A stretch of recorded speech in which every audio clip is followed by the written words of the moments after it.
इन्फोसिस के लिए आज का दिन बेहद खास है। 1999 में आज के दिन ही इन्फोसिस नेस्डेक में लिस्टेड होने वाली भारत की पहली आईटी कंपनी बन गई।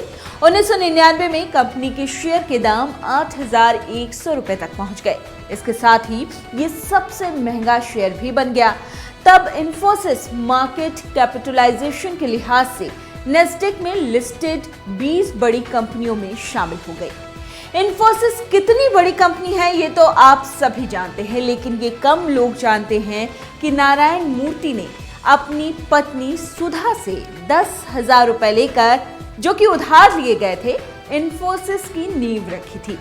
आपको बता दें कि फिलहाल इन्फोसिस देश की दूसरी सबसे बड़ी कंपनी है और उसकी मार्केट वैल्यू 2.7 लाख करोड़ रुपए है। इन्फोसिस कितनी बड़ी कंपनी है ये हर कोई जानता है, लेकिन ये कम लोग जानते हैं कि सुधा मूर्ति की इन्फोसिस कंपनी की स्थापना में एक अहम भूमिका रही है।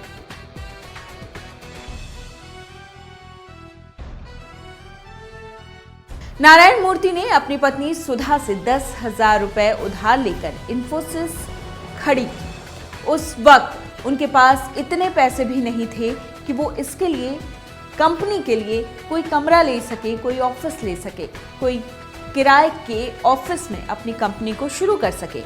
मूर्ति के घर के अगले भाग पर ही एक कमरा था जिसे इन्फोसिस का दफ्तर यानी ऑफिस बनाया गया। शुरू होने के 6 महीने बाद 2 जुलाई 1981 को कंपनी का रजिस्ट्रेशन इन्फोसिस प्राइवेट लिमिटेड के नाम से किया गया, जिसमें ऑफिस का पता मूर्ति के एक दोस्त और कंपनी के ही पार्टनर राघवन के घर का दिया गया। 1981 में Narayana Murthy, Nandan Nilekani, S Gopal Krishnan, S D Shibulal, K Dinesh और अशोक अरोड़ा ने पत्नी कंप्यूटर्स छोड़कर पुणे में इन्फोसिस कंसल्टेंट प्राइवेट लिमिटेड की शुरुआत की थी।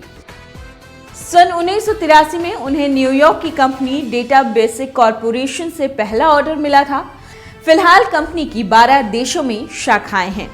नारायण मूर्ति का हौसला ही था कि इन्फोसिस इस मुकाम पर पहुंचा। एक वक्त ऐसा आया जब कंपनी के हालात को देखते हुए कंपनी में मूर्ति के अन्य पार्टनर इसे बेच दिए जाने पर विचार करने लगे। 1989 में KSA के साथ पार्टनरशिप खत्म होने से इन्फोसिस संकट में पड़ गई। एक संस्थापक अशोक अरोड़ा भी कंपनी छोड़ चुके थे। दूसरे फाउंडर्स को आगे कुछ सूझ नहीं रहा था। तभी मूर्ति सामने आए और उन्होंने साथियों से कहा, अगर आप सभी कंपनी छोड़कर जाना चाहते हैं तो आप जा सकते हैं, लेकिन मैं नहीं छोड़ूंगा और कंपनी को बनाऊंगा। इन्फोसिस के शेयर 1993 में सार्वजनिक कर दिए गए। कंपनी का नाम भी बदल दिया गया और उसे अब इन्फोसिस टेक्नोलॉजी नाम दे दिया गया। पब्लिक ऑफरिज्म के तहत शुरू में एक शेयर का दाम 95 रुपए रखा गया था। 1994 में 450 रुपए प्रति शेयर की दर से 5,50,000 शेयर पब्लिक को ऑफर किए गए। कभी कभी छोटी सी पहल बड़ी कहानियां लिख देती हैं। इन्फोसिस की पारदर्शिता उसके लिए बड़ी सफलता साबित हुई। इस आईटी दिग्गज ने यह साबित कर दिया कि पैसा सिर्फ अमीरों की जागीर नहीं है और हर स्तर पर कमाई की जा सकती है। इसने सभी को समान माना, जैसा किसी मजबूत लोकतंत्र में होता है।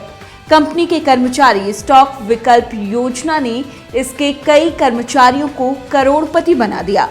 इस टेक कंपनी ने साबित कर दिया कि साधारण लोग भी विश्व स्तरीय कंपनी बना सकते हैं।